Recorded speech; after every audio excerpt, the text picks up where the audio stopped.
The Cold War's contrived trauma is too delusionally pure for the truth to slow us down. But we should get past political gurus gearing debate toward simplicity, frivolous accusations contorting conformed public opinion. Just because politics breeds a lot of money doesn't mean it's the truth. Speeches are just code-controlled social discourse to foment activated portions of the population. America's supposed liberal-conservative political divide occurs, of course, because our conservative friends are right. Government-private enterprise can be bad socialism. No kidding. Our most solidly valid dispute with Soviet socialism was their missing the boat on circulation, growth. Prosperous private armament capitalism destroyed the naive Soviet lack of having an actual economy. Then Hank spit. My mother disapproved. I left the LaGuardia houses a little sore, not yet riding every day, so I used tiredness as my excuse to be hungry by the time I reached the Mecca restaurant. Before crossing Houston, I scanned the intersection from the Essex side, and it occurred to me how the area's wide openness felt like a prairie clearing in the big city. Even as the manuscript finishes in its present 2013, that intersection's buildings are still relatively low, unlike the rest of the city that doubled over by 2008's official economic crash. Don't get me wrong, I'm not confused New York grows for sound, prosperous reasons. It's just I prefer problems occurring in the least crowded way too. And like Hank, I can also be impractical. But I don't accept that proletarian ideology meant you could live in the park, and independence realized is unproductive today. So I can't argue as the city becomes more customers, more stores, more work, more jobs, more. After decades of recovery from acute urban violence, today the metropolis is sharply dressed with just some corrosion underneath. It's now a decade since the Mecca restaurant finally closed. But when opened 2 decades ago, the night of my lone ride, the podium was unmanned and I was enticed by one of the 2 empty front window tables where I sat to patiently wait for a waitress. But I stood when I recognized Terry, hustling the center aisle toward me, with a woman's smile that can really fry your mind apart.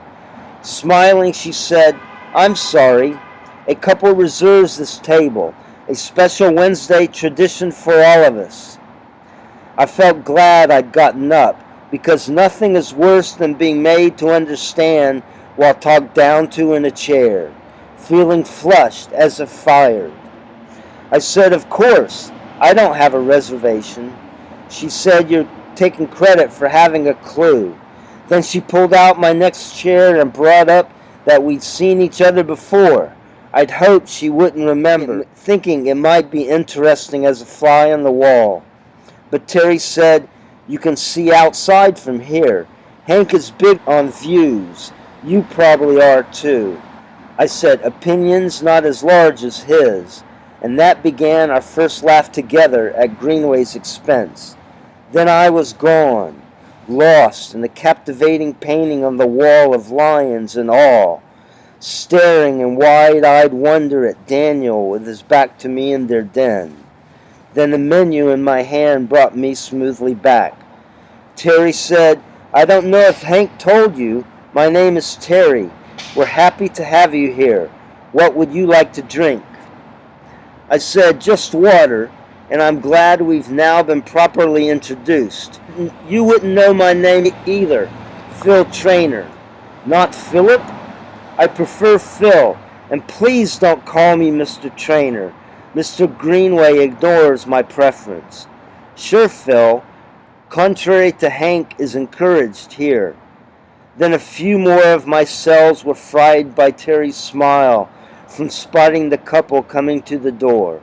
She pulled out their chairs, and they didn't receive menus, and all three thanked their waiter for the crackers, bread, and even salads that arrived when the couple sat, reinforcing my belief in the efficiency a commercial exchange achieves.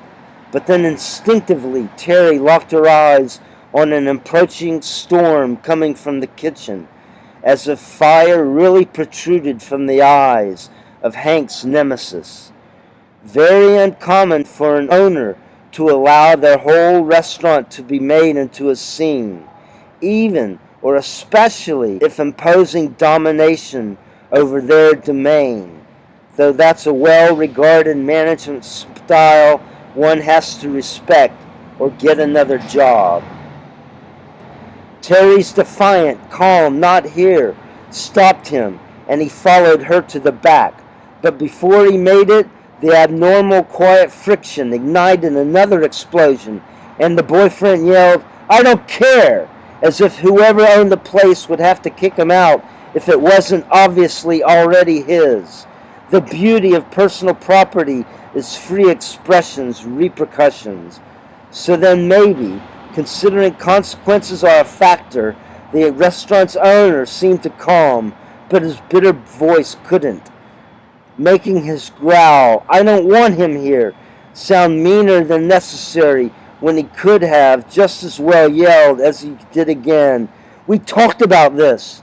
She still, nonetheless, faced down his anger in an uncommonly tranquil way. "Talk? You're always telling me. How dare you? Sports nut. Now I can see last night's seduction was just your mouth dribbling to the basket. Devotion, love, you cherish, George, but you don't appreciate." Then she turned. Still following, he tried, "Terry," in an almost normal voice, so she stopped.